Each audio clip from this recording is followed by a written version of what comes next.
Nous sommes heureux de vous retrouver pour ce quart d'heure en famille sur le thème de l'approfondissement de la foi. Alors la dernière fois, vous avez vu la création des anges.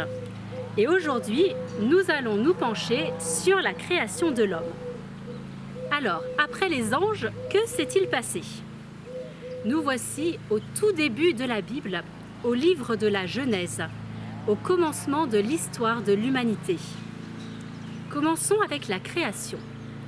Dieu a tout créé en 6 jours. Alors, le premier livre de l'Écriture, la Genèse, présente l'œuvre de la création symboliquement comme une suite de 6 jours de travail, si on peut dire, de travail de Dieu, qui s'achève sur le repos du 7e jour.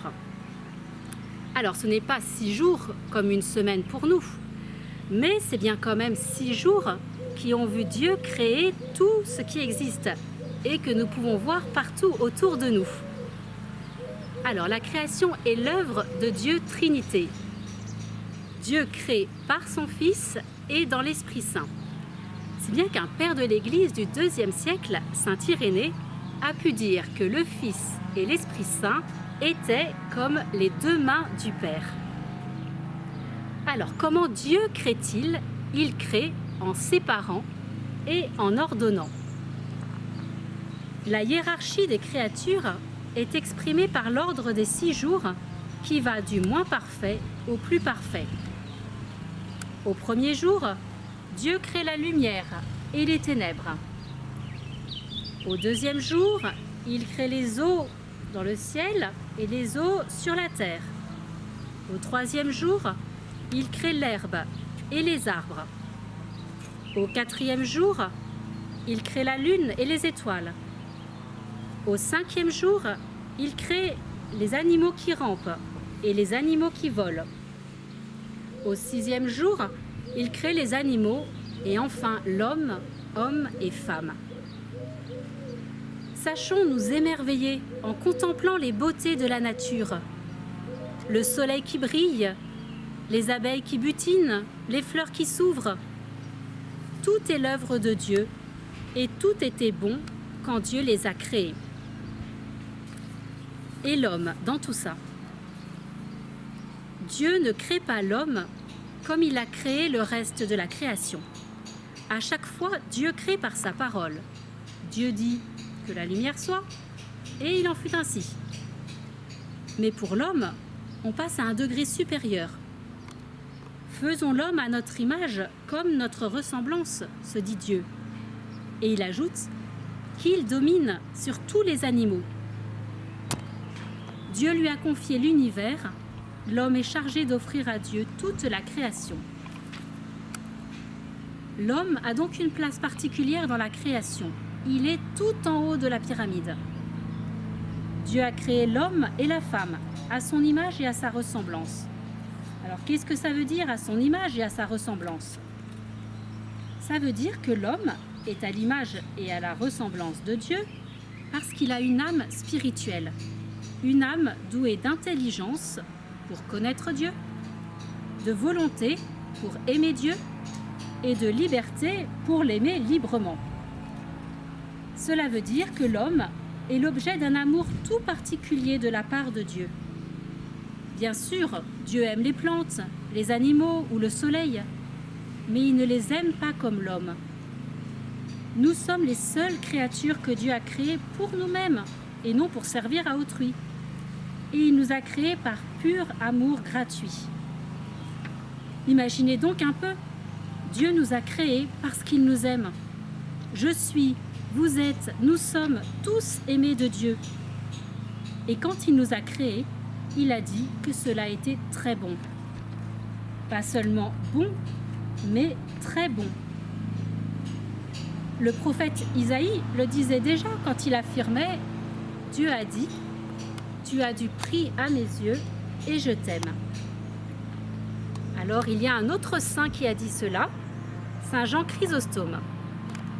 Alors je vous lis un petit extrait. Il dit « Quel est donc l'être qui va venir à l'existence entouré d'une telle considération? C'est l'homme, grande et admirable figure vivante, plus précieux aux yeux de Dieu que la création tout entière. C'est l'homme. C'est pour lui qu'existent le ciel et la terre et la mer et la totalité de la création. Et c'est à son salut que Dieu a attaché tant d'importance qu'il n'a même pas épargné son Fils unique pour lui.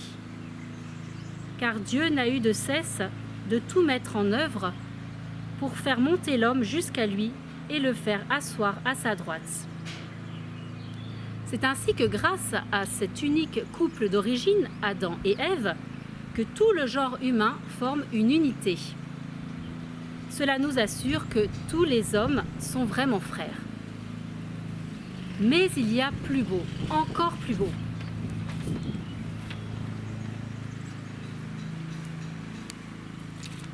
Dieu nous a créés par amour et il nous a ensuite recréés par amour. C'est tout le mystère et toute la merveille de Pâques que nous venons de fêter il y a 2 jours. Car Dieu, voyant l'homme qu'il a créé très bon, s'abîmer en péchant, a voulu le sauver, c'est-à-dire le recréer.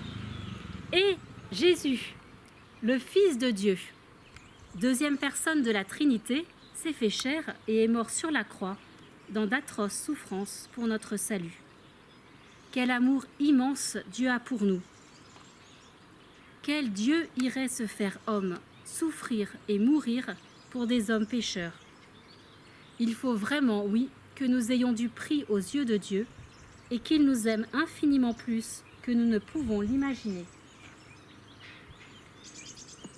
Alors, sachant que Jésus a donné sa vie pour nous sauver, nous recréer, remercions-le et décidons-nous vraiment à ne plus pécher pour ne plus l'offenser et abîmer ce qu'il a créé en nous de très bon. Nous pouvons par exemple essayer de bien faire notre examen de conscience et soigner nos confessions dès que le confinement sera fini. Et ensuite remercier Jésus du fond de notre cœur de nous avoir créés et recréés. Alors il y a une sainte qui a fait cela avec de belles paroles, une belle prière que nous pouvons prendre comme prière pour terminer ce temps en famille. Et cette sainte, c'est Sainte Claire. Avec elle, avec la Vierge Marie, Notre-Dame des Neiges, tournons-nous maintenant vers Jésus, vers son cœur brûlant d'amour, pour chacun de nous en particulier, et disons-lui: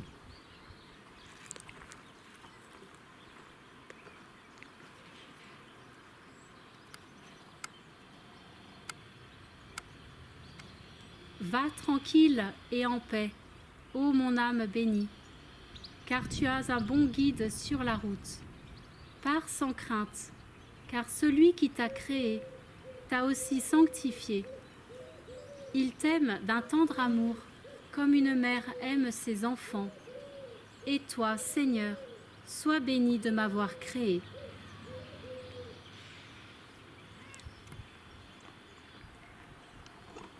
Alors, nous vous donnons rendez-vous déjà tout à l'heure à 18h pour le chapelet et demain au quart d'heure en famille où nous irons à Paris, rue du Bac.